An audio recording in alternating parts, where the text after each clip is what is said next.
Abran sus Biblias, por favor, en Hebreos capítulo 10, versículo 26.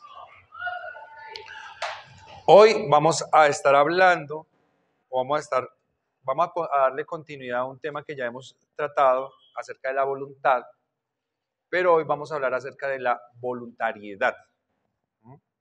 Que es como una variación que tenemos de ese término, voluntad, y que tiene que ver con el ejercicio de esa capacidad que Dios da, que es la voluntad.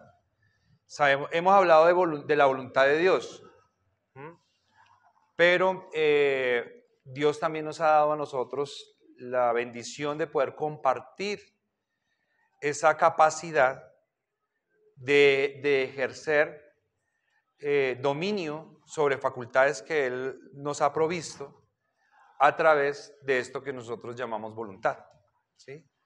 Entonces, básicamente, el versículo que nos corresponde hoy va a darle trabajo a un término que nosotros probablemente hemos escuchado en la iglesia, que es la apostasía, ¿sí? Cuando nosotros escuchamos hablar de apostasía, que es como alguien que se separa de la fe, ¿sí?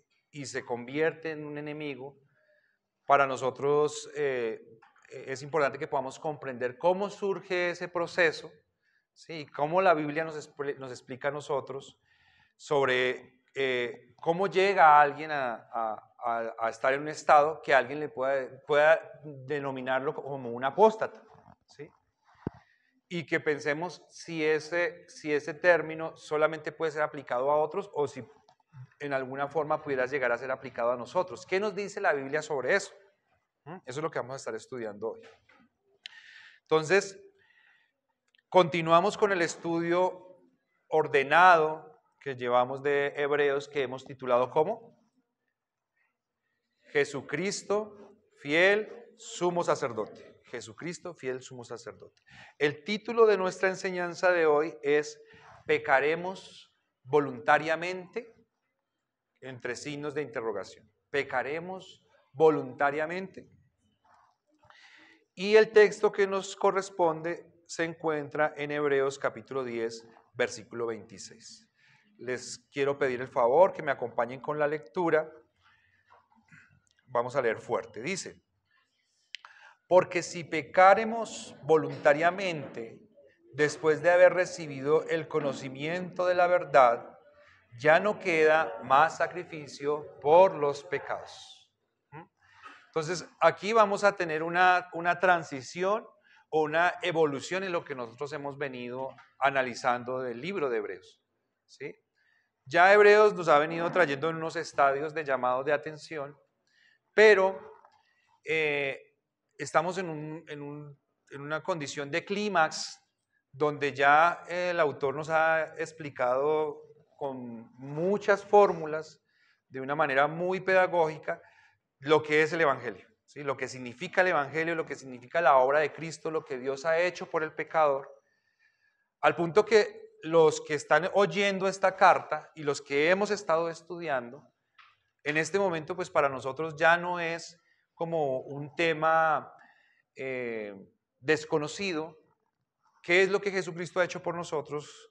¿Cómo Jesucristo nos redime a nosotros?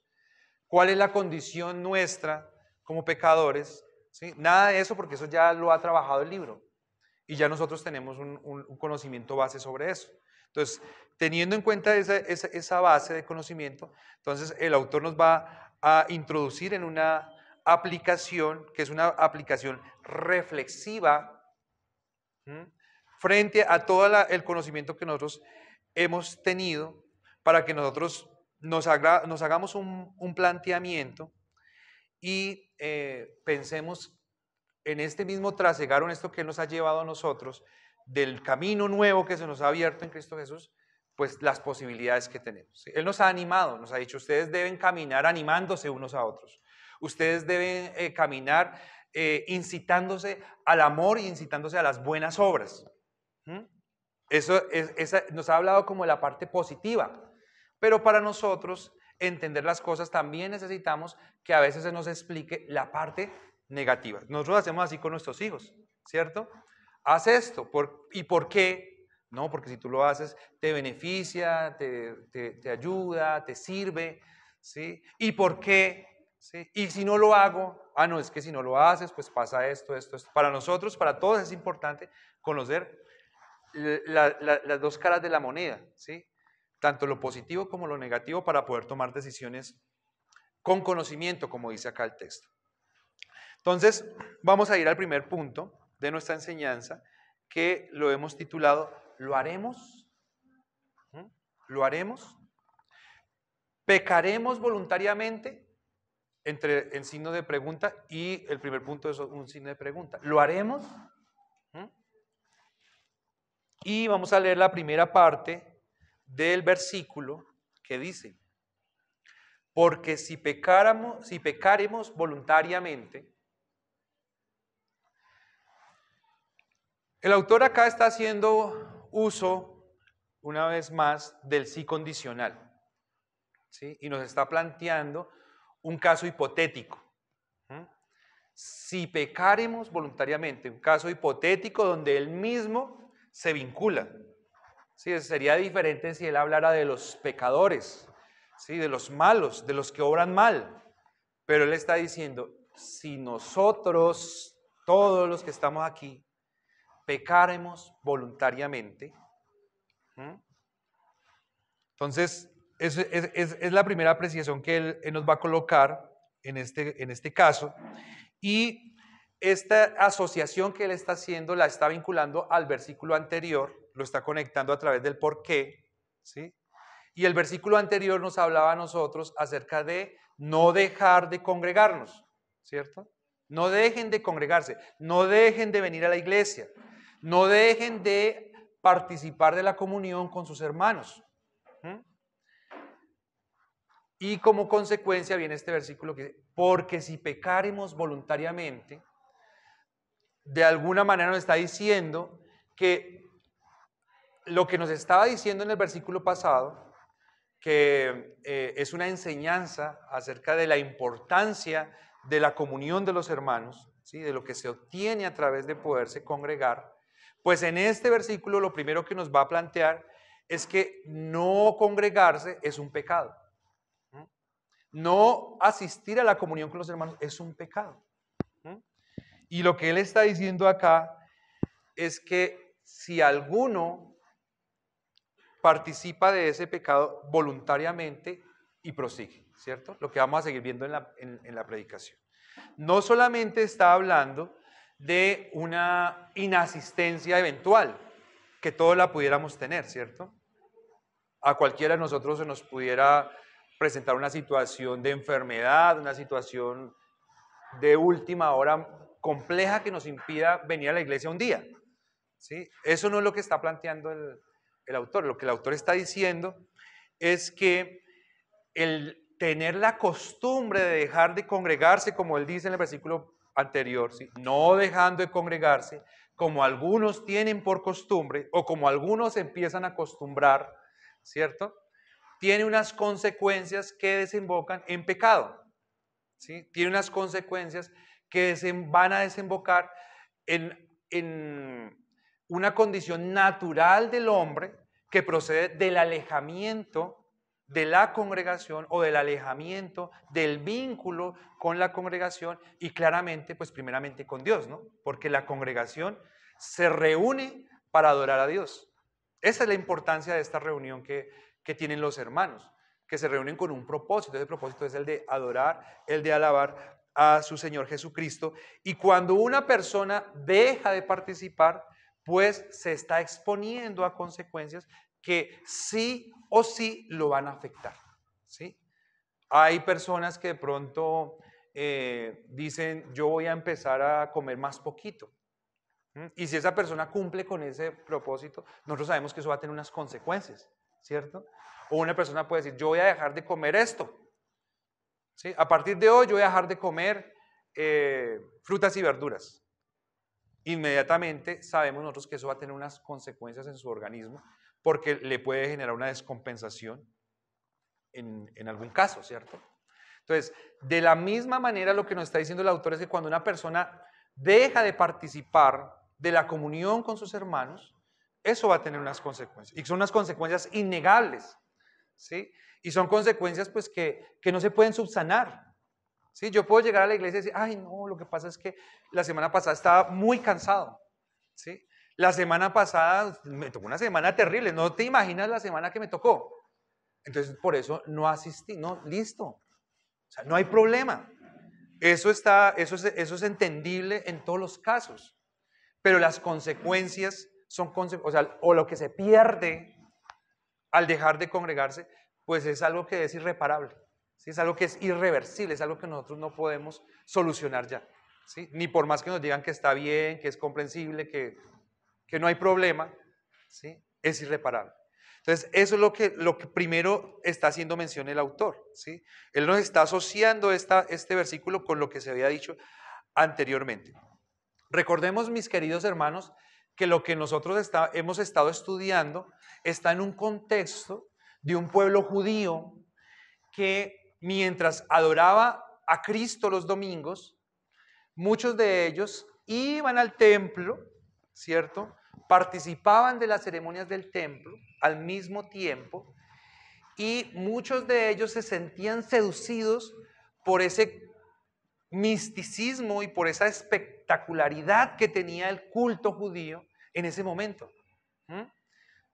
No era lo mismo que se reunieran 3 o 4 en una casa sencilla, en la casa sencilla de fulanito de tal que todos lo conocemos, a ir a ver esa celebración, esa ceremonia tan organizada, tan delimitada, tan rigurosa que ellos estaban celebrando en el templo. No era lo mismo, ¿sí? No era lo mismo. Entonces, muchos de ellos podrían llegar a cuestionarse y decir, ay, ¿será que este sí es el culto verdadero? ¿No será allá? Es que allá, con esa fastuosidad de celebración que tienen, probablemente lo mejor es estar allá. ¿Sí? ¿No han visto las vestiduras del sacerdote? Acabamos de leer cómo era que vestían a ese sacerdote. Vestiduras de lino, ¿sí? Con azul, con púrpura, con oro, con diamantes, con esmeraldas, con carbunclo, con ágata en su vestidura. O sea, qué cosa tan prominente, ¿no? Y nosotros nos reunimos acá a comer pan y a tomar vino. Entonces, muchos de ellos probablemente en este punto de la enseñanza donde está hablando el autor, estaban pensando que lo mejor era no volver a congregarse, ¿sí? Algunos lo estaban teniendo por costumbre, pero el peligro que está avistando aquí el autor era que muchos de ellos probablemente lo que estaban diciendo es, mejor nos quedamos allá. Mejor nos quedamos allá, mejor seguimos observando el culto judío y no volvemos aquí a congregarnos, donde se está hablando de Jesucristo y donde se está hablando de este Salvador que conocemos unos poquitos, ¿sí? Que muchos censuran, que a muchos han perseguido por ese conocimiento y que pues realmente de manera social como que no nos da a nosotros una gran ganancia, ¿sí? No hay una gran ganancia en que digan que somos cristianos. No hay una gran aceptación, no tenemos nosotros un nivel ni una aprobación como para que nosotros persistamos en esto. Entonces, el autor está reconociendo toda esa situación y lo primero que les va a plantear allí es decirles, si ustedes hacen eso, ustedes están pecando y están pecando contra Dios, ¿sí? Y es un pecado que ya sería un pecado distinto a los pecados que nosotros conocemos, porque como orábamos hace un momento, pues nosotros sabemos que estamos sujetos a una naturaleza de pecadores, todos los que estamos acá, desde el más pequeño hasta el más grande, somos pecadores, pecamos contra Dios, ¿sí? Muchas veces abrimos la boca de más, o a veces cuando tenemos que hablar nos quedamos callados, ¿sí? Y ofendemos en muchas cosas y en muchas circunstancias que a veces no nos damos cuenta, ¿sí? Cosas mínimas, pequeños detalles, pero nosotros nos ofendemos los unos a los otros. dejamos de actuar en momentos que tienen que ser determinantes. Pero no ese es el pecado al que está aludiendo acá el autor, sino el pecado que él está aludiendo es un pecado completamente voluntario, ¿sí? Es un pecado voluntario porque ellos están haciendo todo un proceso mental en el cual ellos están contraponiendo un culto con el otro y están diciendo probablemente, yo mejor me quedo allí. O sea, están haciendo un peso, están evaluando todas las opciones, las condiciones y al final tomando una decisión, yo mejor me quedo allá, celebrando ese culto. Entonces, ya aquí no habría la posibilidad de que se pudiera adherir a un pecado esporádico, ¿sí? A un pecado natural, sino aquí ya se les está aludiendo a ellos que este es un pecado en el que ellos están cayendo abiertamente, ¿sí? Lo están pensando, lo meditaron y lo decidieron, ¿sí? Es un pecado abierto. Este pecado abierto puede ser, no solamente es cambiarse al culto, sino puede decir dejar de congregarse, o sea, decir, yo no vuelvo a la iglesia, yo no quiero volver a la iglesia por esto y esto. Entre más argumentos yo tenga para decir que no vuelvo a la iglesia, ¿sí?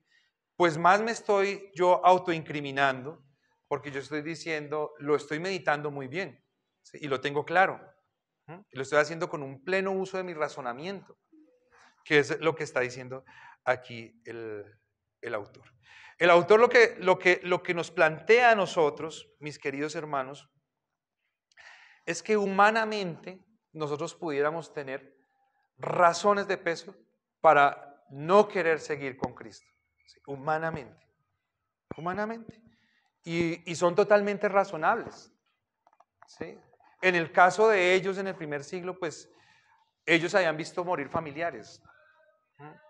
Ellos eran tomados por el pueblo como lo más bajo, ¿sí? Como ciudadanos de tercera categoría, ¿sí?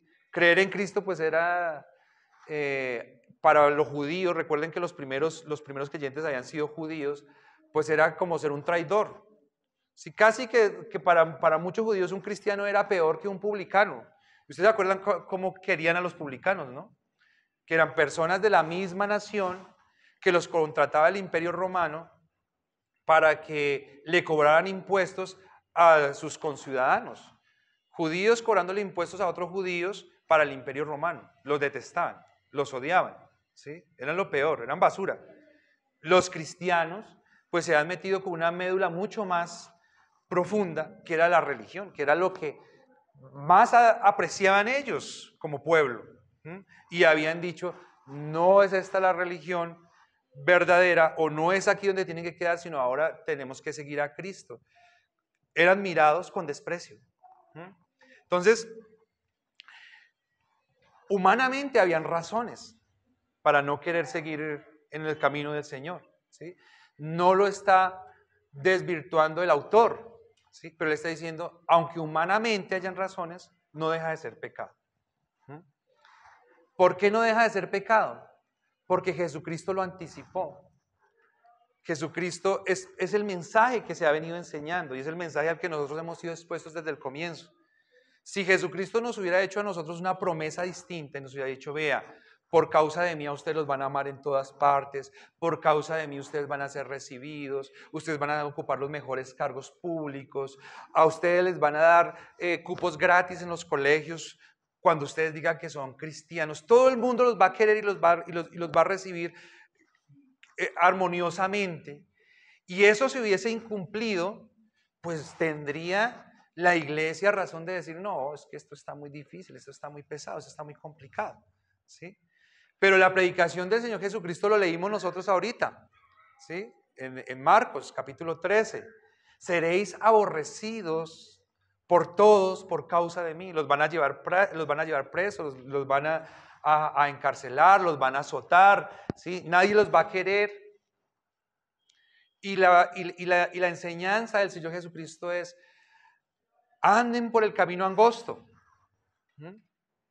Por el camino angosto es por donde nadie quiere entrar, ¿sí? Por donde es más difícil, por donde es más incómodo, por donde es más solitario. Porque a nosotros nos gusta andar donde están las masas, donde están las multitudes, donde todo el mundo nos da un codazo, nos dice, está bien, ¿sí? Vas bien, ¿sí? Vamos juntos. Pero no es ese lo que había dicho el Señor. Entonces, cuando nos dice el autor que dejar la congregación, ¿sí? Dejar de andar con nuestros hermanos es un pecado, pues nosotros tenemos que entender que, como con todos los pecados que nosotros sufrimos y a los que estamos expuestos y tentados continuamente, pues que congregarnos, que hacer parte de una comunidad y entender el Evangelio es una gracia. Que solamente estamos aquí, mis queridos hermanos, porque Dios en su bondad y en su misericordia nos ha traído. Porque Dios en su gracia y en su misericordia ha obrado en una forma especial en nosotros, de tal manera que por alguna razón nosotros hemos sido atraídos en medio de circunstancias que a otros alejan y en medio de circunstancias que otros de ninguna manera podrían ver como apreciable, caminar con Dios o hacer parte de este grupo selecto que son los escogidos, ¿sí? Me llama la atención esta confección que se hace en Marcos 13, si ustedes se fijaron cuando estamos leyendo, que el Señor decía que Él va a cortar los días, los últimos tiempos, los tiempos de sufrimiento y de angustia, los va a cortar por causa de los escogidos que yo escogí. ¿Sí? Eso es una redundancia. 2 veces lo dice el texto. Por causa de los escogidos que yo escogí. ¿Y por qué se hace esa aclaración, hermanos? Porque nosotros podríamos pensar que somos escogidos porque nos portamos bien, ¿sí? Porque yo tengo algo mejor que el otro, porque yo he hecho algo mejor, porque algo se vio en mí y entonces yo soy el escogido. No, él dice, son escogidos porque yo los escogí, ¿sí? Porque es mi voluntad la que principalmente participa en esta elección, no por nada de ustedes, mis escogidos que yo escogí. Congregarse, hermanos, es una gracia, ¿sí? No, dejar de congregarse es un pecado.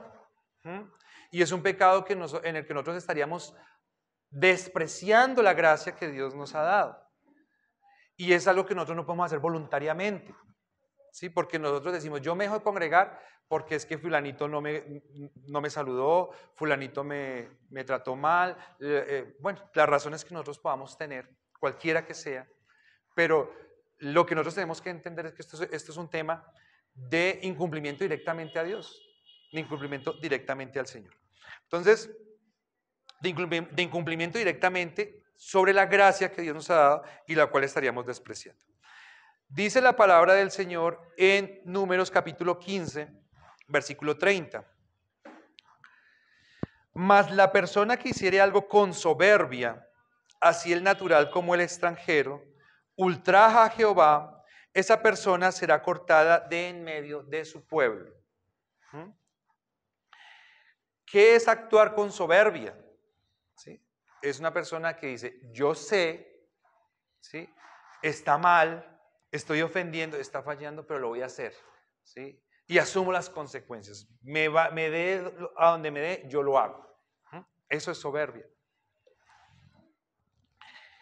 Primera de Juan, capítulo 2, versículo 19, dice, salieron de nosotros, pero no eran de nosotros, porque si hubiesen sido de nosotros, habrían permanecido con nosotros.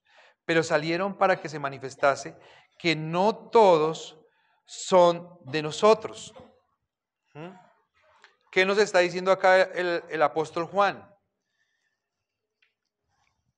Y siempre se ha presentado, siempre en la iglesia, habrán personas que salen de la iglesia, ¿sí? Y que se constituyen en enemigos de la iglesia, ¿sí? Y eso siempre ha sucedido, siempre va a suceder y es un peligro latente que existe en la iglesia.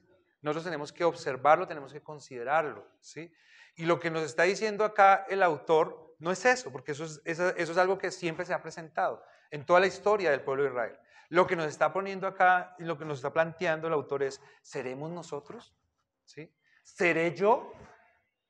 Eso es lo que él dice, si pecáramos voluntariamente, ¿sí? ¿Seré yo que es algo que nosotros tenemos que anticipar y pensarlo, que existe esa posibilidad, porque es que no hay más peligro, mayor peligro, que nosotros pensemos en que los que pueden faltar, los que pueden obrar mal, son otros, ¿sí? El planteamiento aquí es, ¿seré yo? ¿Podría ser yo? Segunda de Pedro capítulo 2 versículos 20 al 21 dice, ciertamente, si habiéndose ellos escapado de las contaminaciones del mundo, por el conocimiento del Señor y Salvador Jesucristo, enredándose otra vez en ellas, son vencidos, su postrer estado viene a ser peor que el primero. Porque mejor les hubiera sido haber conocido el camino de la justicia, perdón, les hubiera sido no haber conocido el camino de la justicia, que después de haberlo conocido, volverse atrás del santo mandamiento que les fue dado. Entonces, ¿lo haremos? Segundo punto de nuestra enseñanza del día de hoy, en signos de interrogación. ¿Es la evidencia? ¿Es la evidencia? Entonces, ¿pecaremos voluntariamente? ¿Es la evidencia? ¿La evidencia de qué, mis queridos hermanos? Vamos a leer la segunda parte del versículo 24. Después de haber recibido el conocimiento de la verdad. Versículo 26. Porque si pecaremos voluntariamente, después de haber recibido el conocimiento de la verdad. ¿Es la evidencia? Nosotros probablemente, equivocadamente, pensamos que la mejor forma de reconocer a alguien con respecto a cualquier tema está basado en el conocimiento que la persona tenga de ese tema, ¿sí? Y en la iglesia nosotros pensamos que si una persona tiene bastante conocimiento, esa persona inmediatamente merece que nosotros lo cataloguemos como un buen creyente, ¿sí? Como una buena persona. Ese sí es, ¿sí? Tiene conocimiento, él es el mejor entre los demás, ¿sí? Sin embargo, el planteamiento que nos está haciendo acá el autor es que pudiese ser, y nos lo está confirmando el apóstol Juan en 1 de Juan 2:19, pudiese ser que alguien, después de conocer la verdad de Cristo, de conocer el Evangelio, hiciera una meditación profunda, un análisis, ¿sí?, juicioso, y después de hacer ese análisis, dijera, yo no quiero volver a la iglesia, yo no me quiero congregar, yo no quiero seguir más a Cristo, ¿sí? El reino de los cielos no es lo mío, no es mi interés, ¿sí? O como dirían los jóvenes hoy ahora en este tiempo, que escucho a mi hijo mucho decir, no me sirve, ¿sí? No me sirve. Pudiese ser, ¿sí? Pudiese ser que ese fuera el análisis que hiciera un creyente después de haber recibido el conocimiento. Entonces, la pregunta es, ¿el conocimiento es la evidencia de que alguien es un buen cristiano? No, no necesariamente. Es parte de un proceso que nosotros requerimos para ser formados en la fe, ¿sí? Porque sin conocimiento, pues nosotros no podemos caminar con el Señor, ¿sí? Sin conocimiento, sin la lectura, sin la aprehensión de los principios básicos, sin en nuestra mente hacer todo un procesamiento de los valores y de los contrapesos que tiene el Evangelio, pues no sería posible, ¿sí? No sería posible y no debiera ser. Pero debemos tener muy claro que no es el conocimiento la única base en la que está sustentada nuestra fe, ni es la evidencia de que nosotros somos buenos creyentes o que somos herederos del reino de los cielos o que somos unos hijos de Dios aprobados. Entonces, cuando nosotros hablamos de conocimiento, hablamos de discernimiento, hablamos de un conocimiento intelectual, de una interpretación intelectual de vida, estamos hablando de un acercamiento al Evangelio. ¿sí? El Evangelio va mucho más allá de conocer, ¿sí? El Evangelio, nosotros recibimos la salvación a través de la fe. La fe es un don de Dios. Y ese don de Dios se compone entre el conocimiento y la creencia, ¿sí? Cuando nosotros conocemos y nosotros creemos, son 3 pasos. Conocer, creer y confiar, ¿sí? Esos son los 3 pasos de la fe. Conocer, creer y confiar.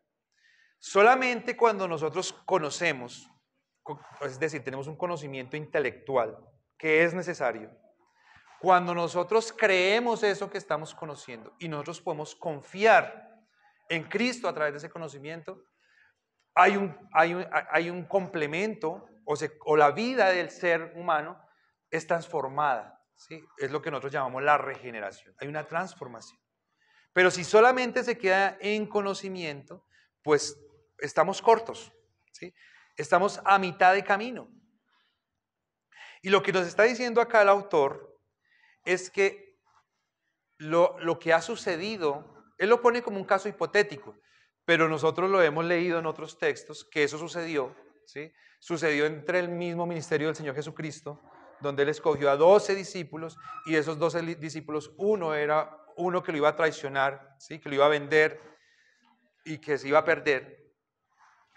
En este caso hipotético, lo que él va a decir es que es una realidad que la iglesia debe conocer, y es que en medio de la congregación, de los congregantes en la fe, hay personas que participan y que disfrutan de los beneficios temporales de esa congregación. Sí, hay gente que dice, no, es que a mí me gusta ir a la iglesia porque pues allá me han enseñado a portarme bien, ¿sí? O desde que yo estoy yendo a la iglesia, yo he dejado algunas cosas que antes hacía que me estaban perjudicando, y como dejé eso, pues de manera natural va a empezar a recibir unos beneficios, ¿cierto? Temporales. Entonces, si voy a poner un ejemplo al azar, ¿sí? Que se me ocurre. Si yo soy una persona que todos los domingos bebo, y todos los domingos, o todos los sábados, y ahora no porque estoy yendo a la iglesia, y entonces yo pagaba 150,000 pesos en la cuenta cada domingo, bueno, sí, el domingo amaneciendo, pues como consecuencia natural, al final del mes, pues voy a tener 600,000 pesitos que me servirán para algo, ¿cierto? Es una consecuencia completamente natural. Pero lo que está diciendo el autor es que probablemente pudiéramos nosotros llegar a disfrutar de esas bendiciones temporales por un tiempo, pero después terminar diciendo, como dicen los jóvenes ahora, no me sirve. No me sirve. Prefiero seguirme gastando los 150. ¿Sí? La paso más rico. ¿Sí? Pudiera ser.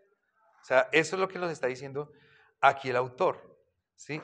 Puede ser, ha pasado, y lo que tenemos que pensar es que probablemente existe una probabilidad de que ese personaje fueran ustedes que están ahí o fuera yo que estoy aquí al frente hablando, ¿sí? Existe una posibilidad, y es un planteamiento que nosotros tenemos que hacer, es una meditación que nosotros tenemos que hacer, ¿sí? Porque lo que dice el apóstol Pablo, dice, el que crea estar firme, mire que no caiga. El que crea estar firme, mire que no caiga. O se lo dijo el Señor Jesucristo a Judas, ¿sí? Lo que vas a hacer, hazlo ya, ¿sí? Vete a hacerlo. Nosotros debemos hacer esa consideración, ¿sí? La Biblia nos va a hablar a nosotros, mis queridos hermanos, de 3 tipos de personas que se pierden, ¿sí? Es decir, que no acceden a la salvación. Nos habla de 3 tipos, ¿sí? Uno es el que nunca se acerca a Cristo, ¿sí? Nunca le interesó, nunca lo conoció, ¿sí? Hablamos de las tribus donde nunca se predicó el evangelio y nunca tuvieron la oportunidad de poder oír hablar de Cristo, entonces pues no llegaron, ¿cierto? U otros que tuvieron la oportunidad de conocer el evangelio de alguna u otra manera y nunca se acercaron. Ese es uno de los 3 tipos de los que se pierden, ¿sí? Se pierden, no acceden a la salvación. Pero hay un segundo que es que nos interesa a nosotros, y es el que se acerca a Cristo, el que se acerca a la iglesia, que es el que nos está hablando acá, que participa de la congregación, que disfruta de los bienes temporales de estar en medio del pueblo de Dios, pero que con el tiempo se aparta. ¿Sí? Si ustedes han leído, estoy seguro que han leído, cuando el Señor Jesucristo habla de la parábola de la semilla y de la tierra fértil, y Él habla de varias semillas, y un gran porcentaje de esas semillas alcanzan a brotar, ¿sí? Brotan por un tiempo breve, y después las condiciones externas o implícitas terminan haciendo secar la semilla, ¿sí? Aquí nos puede estar hablando de ese tipo de personas, y hay un tercer tipo de personas que nos va a hablar la Biblia también, y es el que se acerca al pueblo de Dios religiosamente, ¿sí? El que se acerca a Dios de una manera religiosa. Y en esto también cabemos nosotros, mis queridos hermanos, ¿sí? Yo, Edwin Rico, que estoy acá parado frente a ustedes, predicando la palabra de Dios, ¿sí? Pero que predico la palabra de Dios, pero que detrás de bambalinas pudiera estar viviendo una vida completamente contraria a lo que se está exponiendo aquí bíblicamente con respecto a la palabra, completamente contraria. Esos tres casos existen, ¿sí? Esos tres casos son legítimos, son reales en la Escritura, y nosotros tenemos que contemplarlos, y son producto del análisis que nos está trayendo el autor en este texto. Después de haber recibido el conocimiento de la verdad, ¿sí? Entonces, como hemos dicho, que el congregarse es una gracia de Dios, ¿sí? Como hemos dicho, que poder participar del pueblo de Dios es una gracia, ¿sí? Y el conocimiento de Dios es una gracia. Pueda que la reciba un salvo o no un salvo, es una gracia, porque la palabra de Dios tiene bendición. Leíamos ahorita en Éxodo 39 que el pueblo de Dios construyó el templo como Dios le dijo, ¿sí? Y Dios los bendijo, porque la palabra de Dios, cuando hay obediencia, produce bendición, ¿sí?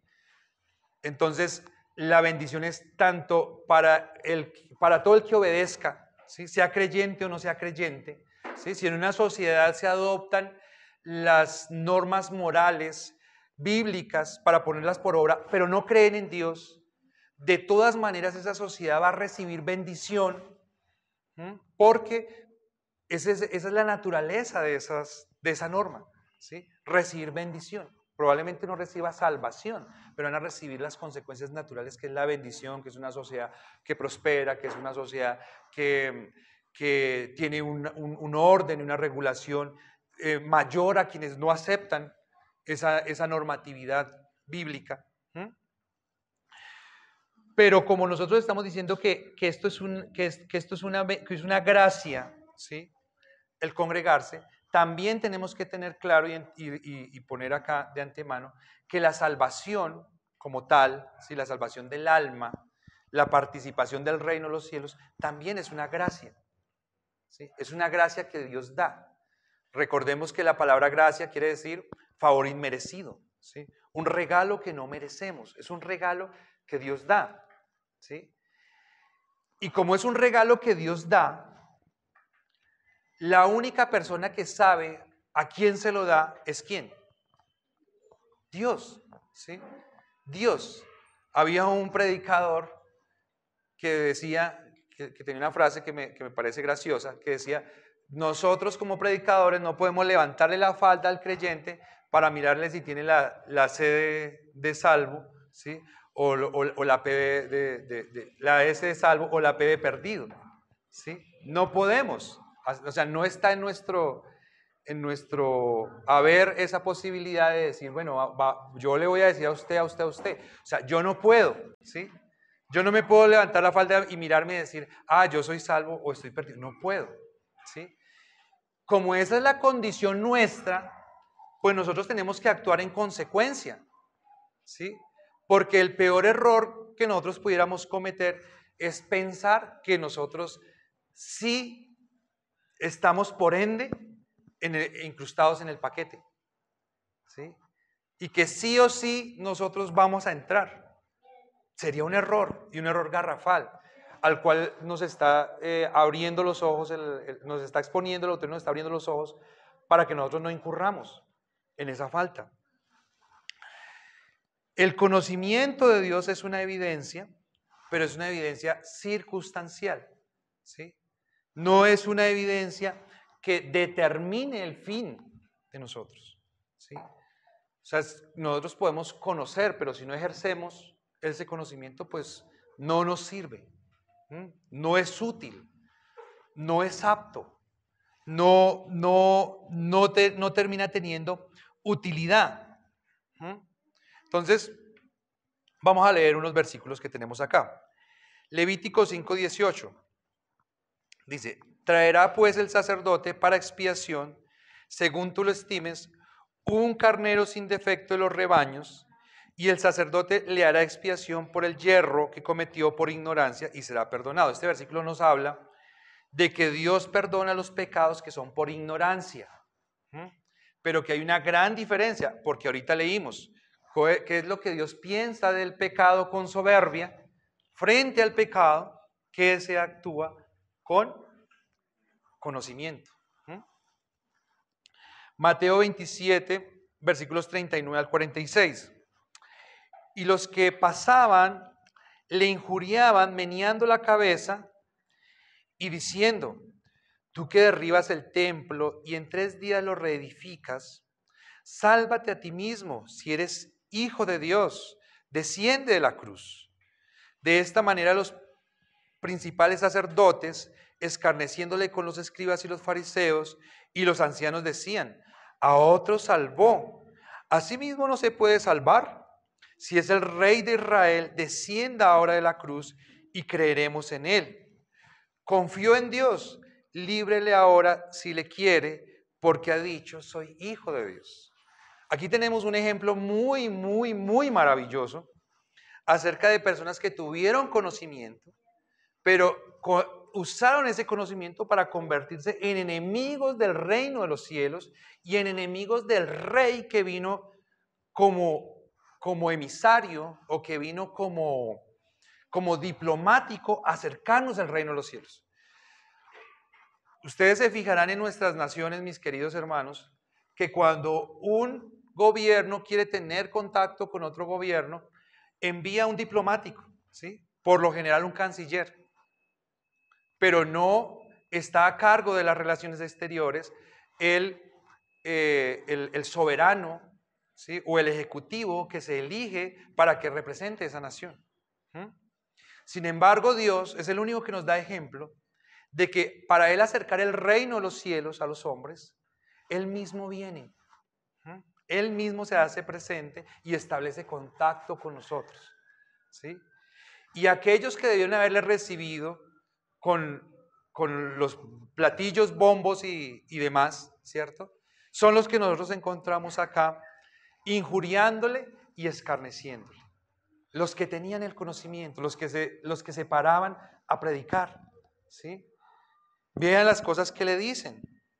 Ellos habían escuchado el mensaje de Jesús, ¿sí? Ellos habían escuchado las predicaciones del Señor Jesús, que Él hablaba con verdad. Posiblemente habían visto muchos de sus milagros, porque el Señor Jesucristo siempre hacía milagros en sus reuniones, ¿sí? Pero Él dice: tú que derribas el templo y en 3 días lo reedificas, sálvate a ti mismo. Si eres hijo de Dios, sabían que Él había dicho que era hijo de Dios, ¿sí? Lo sabían, o sea, no eran ingenuos, lo sabían. Pero ¿qué le dicen? Desciende de la cruz. Imagínense que Él hubiera decidido descender de la cruz.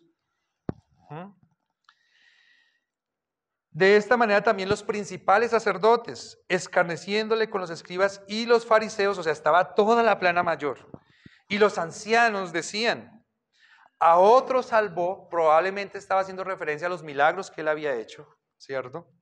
Y asimismo no se puede salvar. si es el Rey de Israel, descienda ahora de la cruz y creeremos en él. Confío en Dios. Fíjense estas palabras, confío en Dios. Ellos están dando fe de que están crucificando a un justo, ¿sí? Están dando fe de que esa persona que tienen ahí crucificada es una persona que tuvo una profesión de vida de confianza en Dios. Por su propia boca sale esto: confío en Dios, líbrele ahora si le quiere, porque ha dicho, soy hijo de Dios. Y ustedes siguen leyendo, entonces el Señor Jesús es crucificado, es llevado a una tumba, ¿sí? Y en esa tumba, dicen ellos antes de esto, dicen los principales sacerdotes, ese mentiroso le dijo a sus discípulos que moriría, pero que resucitaría al tercer día, ¿sí? Entonces, para que sus discípulos no vengan y roben el cuerpo y terminen haciéndonos más daño que el que nos han hecho hasta el momento, por favor, gobernador, ponnos unos guardianes de la tumba para que eso no vaya a suceder. Entonces, él les entrega un cuerpo de soldados para que vayan allá. Dice que cuando está el Señor Jesucristo allí, a los 3 días, desciende un ángel como un rayo, hay un temblor, y los soldados quedan todos como muertos, desmayados, quedan ahí tendidos. El Señor resucita, sale, se pone en evidencia ante sus discípulos, se despiertan los soldados y van ante los ancianos y le cuentan lo que sucedió. ¿Sí? No nos dicen los detalles, pero ¿qué fue lo que sucedió? Vino un ángel, removió la piedra y nosotros caímos como muertos. Y estos mismos ancianos que lo crucificaron, que conocieron su mensaje, que dan fe del testimonio del Señor Jesucristo, estos mismos ancianos le dicen, bueno, vamos a hacer una cosa, yo les voy a dar a ustedes una plática, y ustedes van a decir que fueron los discípulos que vinieron y que se los quitaron, y se llevaron el cuerpo. Claro, a los soldados les servía eso, porque en esa época a un soldado que perdía a alguien que estaba custodiando, él tenía que pagar con su vida, ¿sí? Y los mataban. Entonces ellos dijeron, bueno, recibimos una plata y no nos van a matar porque pues vino una turba impresionante que nos dominó y nos superó, por eso no nos van a matar. Ese fue el plan. ¿Orquestado por quién? Por los ancianos, ¿cierto? Que tenían conocimiento.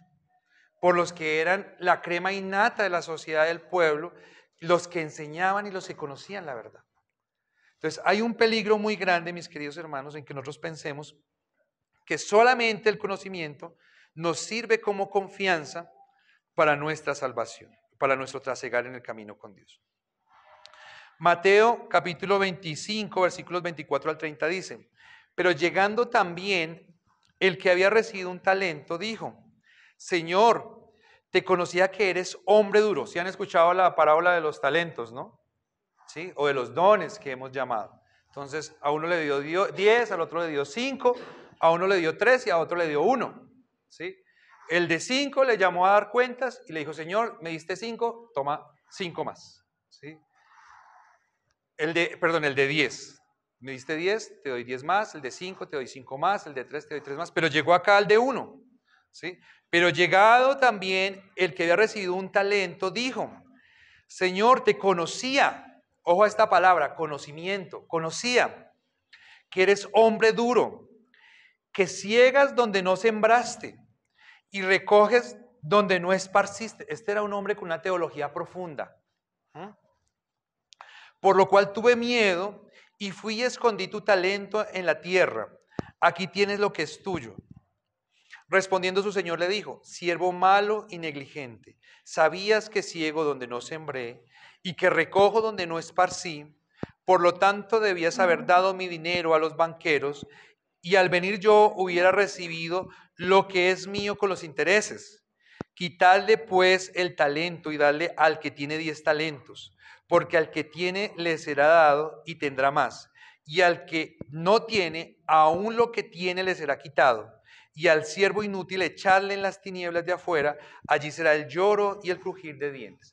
Este versículo se repite en otras parábolas que el Señor ha colocado acerca de los siervos, ¿sí?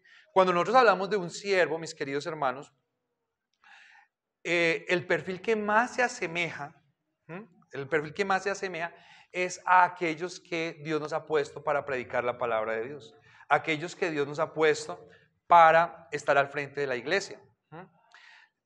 Hay otro pasaje donde el Señor dice: ¿quién será el siervo fiel y prudente al cual el Señor pondrá sobre su casa para que le dé alimento a sus consiervos a su tiempo? Está hablando de personas que Dios nos ha puesto en un nivel de autoridad en la iglesia, ¿sí? Y en varios de esos pasajes dice que el descuido nuestro de los oficios y de los encargos que Dios nos ha hecho, nos hace a nosotros que podamos acarrear que cuando venga el Señor y nos encuentre haciendo lo que no nos mandó a hacer, nosotros vamos a terminar condenados. Eso es importante que nosotros lo tengamos en cuenta, ¿sí? Porque a veces nosotros como predicadores también podemos caer en el error de pensar que por el hecho de estar acá, nosotros estamos exentos de toda censura de parte de Dios. No, es más la exigencia, ¿sí? Es mayor la exigencia para nosotros. Entonces, fíjense que aquí este siervo le dice al Señor: es que yo te conocía, ¿sí? Es que yo te conozco. Me pasa muy seguido cuando yo hablo con personas: ah, sí, yo conozco. Ah, sí, yo crecí en un hogar cristiano. Ah, sí, yo he ido a varias iglesias. ¿Sí? Yo conozco. Yo te conocía, que eres un hombre duro, que ciegas donde no sembraste y recoges donde no esparciste. ¿Sí? Aquí hay una tergiversación de la verdad. Hay una tergiversación porque si el Señor le está pidiendo fruto a este siervo, no es porque él recoge donde no siembra, ¿sí? Ni porque donde él no esparce, pues él va a pedir. No, él le dio a él un talento, ¿sí? Un talento era una cantidad de dinero con la que una persona podía vivir un año sin trabajar. Le dio un talento. Y esta persona dice que, pues, que el que le está pidiendo a él resultados, pues que es una persona malvada, injusta. Está tergiversando la verdad y está hablando contra el mismo conocimiento que él dice que puede tener. Y él dice que la razón por la que le falla a Dios teniendo conocimiento es porque tuvo miedo. ¿Es malo tener miedo? No es malo tener miedo, ¿cierto? Lo que es malo es que nosotros nos victimicemos, ¿sí? Y digamos que estamos muy asustaditos para no hacer lo que tenemos que hacer cuando no fue por susto, sino que fue por otra cosa que el Señor nos va a describir acá claramente. Porque el Señor no le dice siervo malo y asustadizo, no, el Señor le dice siervo malo y negligente, ¿sí? Malo y negligente, o sea, malo y perezoso. Que hoy en día nosotros usamos otra palabra para eso, ¿no? Ahora nosotros decimos: no, lo que pasa es que yo procuro no, usualmente procrastino. No, eso no es procrastinar, eso anteriormente se le decía irresponsabilidad, ¿sí? No responde con sus cosas a tiempo. Malo y negligente, ¿sí? Si lo que usted me está diciendo es cierto, aún así había otra forma de usted poderme dar resultado, que no era quedarse haciendo nada, ¿sí? Teniendo eso ahí quieto, ¿sí? Hubiera sido también hacer nada, ir y entregárselo a otro para haberme dado los intereses. Pero la verdad es que usted no es un siervo miedosito, usted es un siervo negligente que no hizo nada. Y por eso va a recibir las consecuencias. Porque Dios no nos da a nosotros para que nosotros no hagamos nada. Dios nos da para que nosotros produzcamos resultados, porque esa es una condición natural de la creación. Todo tiene que producir, ¿sí? Todo tiene que crecer y tiene que dar fruto. Para eso existen todas las cosas. Todas las cosas tienen un propósito de ser y es un propósito de servicio en la creación, aún nosotros mismos. Bien, mis queridos hermanos. Tercer punto de nuestra enseñanza. ¿Hay un plan B? ¿Pecaremos voluntariamente? Tercer punto. ¿Hay un plan B?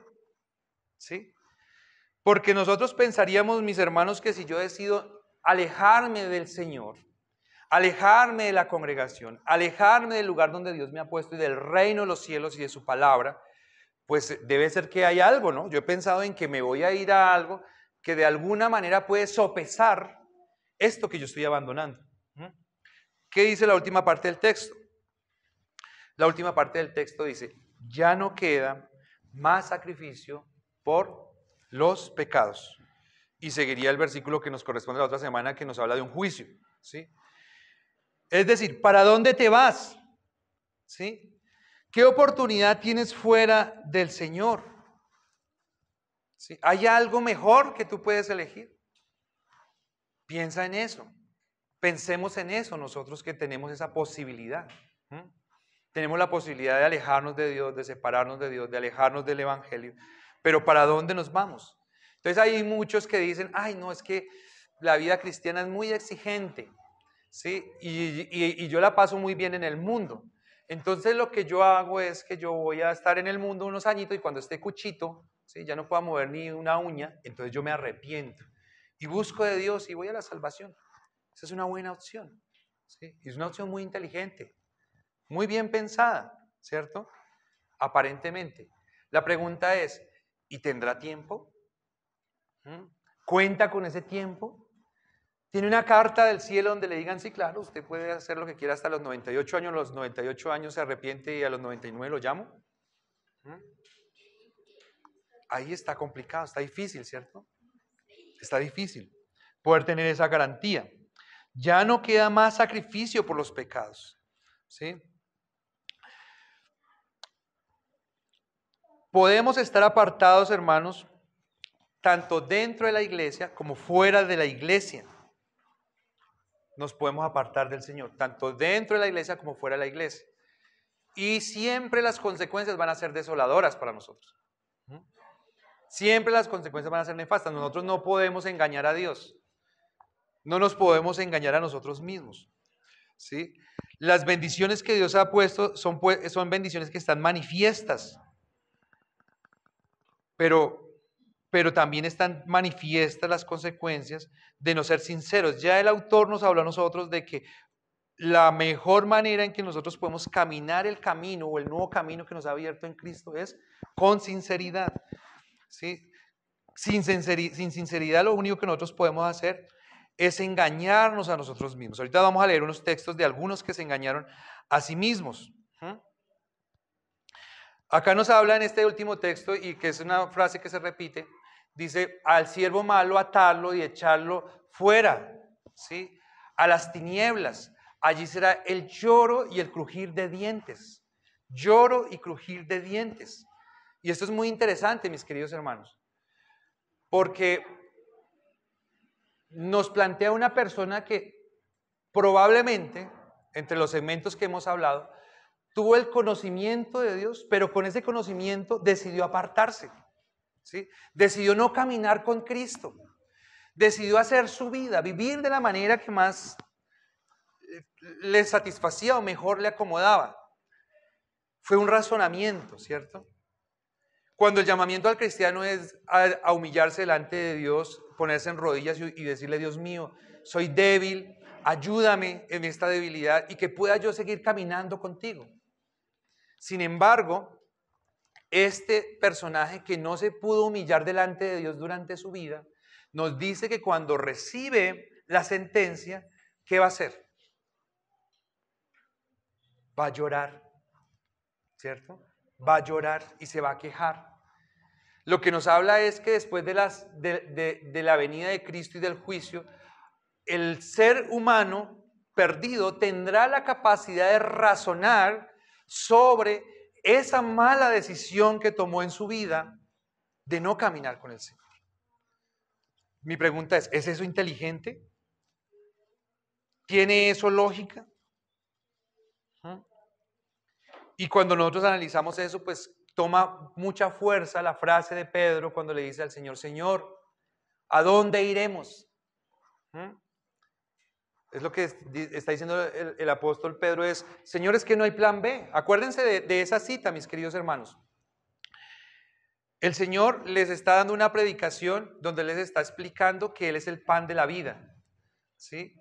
que Él es el alimento, el sustento del pueblo, que ellos deben comerlo a Él, que deben comer la carne. Claro, para los judíos era sumamente odioso y nauseabundo pensar en el canibalismo. Y ellos lo hicieron la lectura de esa parábola como que Él les estaba hablando de canibalismo.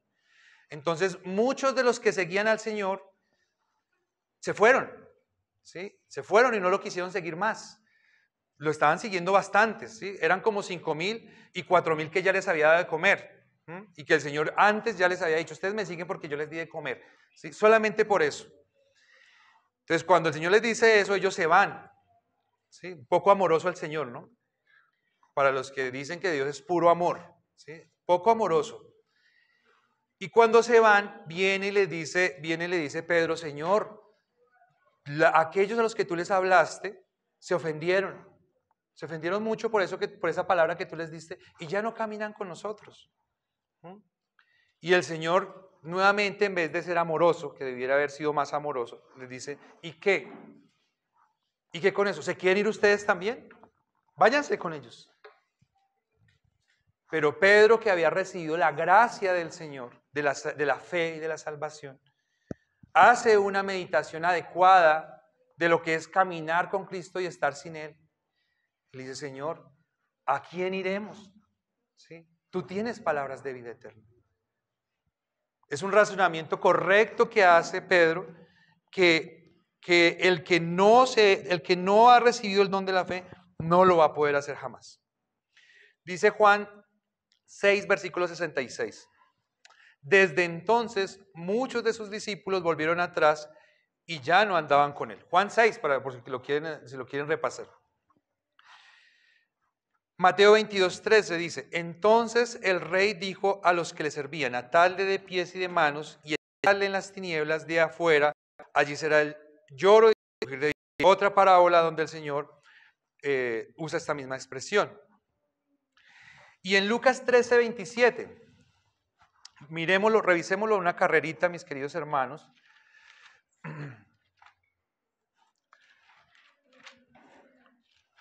Lucas 13, 27. Acá nos está hablando de la puerta estrecha. ¿Sí? El Señor dice, esforzaos a entrar por la puerta estrecha, es el versículo 24, porque os digo que muchos procurarán entrar y no podrán. Después que el padre de familia se haya levantado y cerrado la puerta, estando afuera, empecéis a llamar a la puerta diciendo, Señor, Señor, ábrenos. Él respondiendo os dirá, no sé de dónde sois. Entonces comenzaréis a decir, delante de ti hemos comido y bebido, y en nuestras plazas enseñaste. Pero os dirá, os digo que no sé de dónde sois, apartaos de mí todos vosotros, hacedores de maldad. Allí será el llanto y el crujir de dientes cuando veáis a Abraham, a Isaac, a Jacob y a todos los profetas en el reino de Dios y vosotros estéis excluidos. Este versículo es paralelo al otro versículo donde se acercan unos y les dicen, se cerró la puerta y le dicen al Señor, Señor, es que en tu nombre echamos fuera demonios, en tu nombre hicimos muchos milagros, nosotros predicamos en las plazas de ti. Aquí está diciendo lo mismo, ¿sí? Entren por el camino estrecho, por el camino angosto, por el camino difícil, esfuércense por entrar en él porque requiere de esfuerzo. Sin esfuerzo no se entra, porque van a haber muchos que van a creer y van a estar convencidos en el último momento que merecen entrar y se van a encontrar con la nefasta noticia que la puerta les fue tirada en la cara y que no hay nada para hacer en ese momento.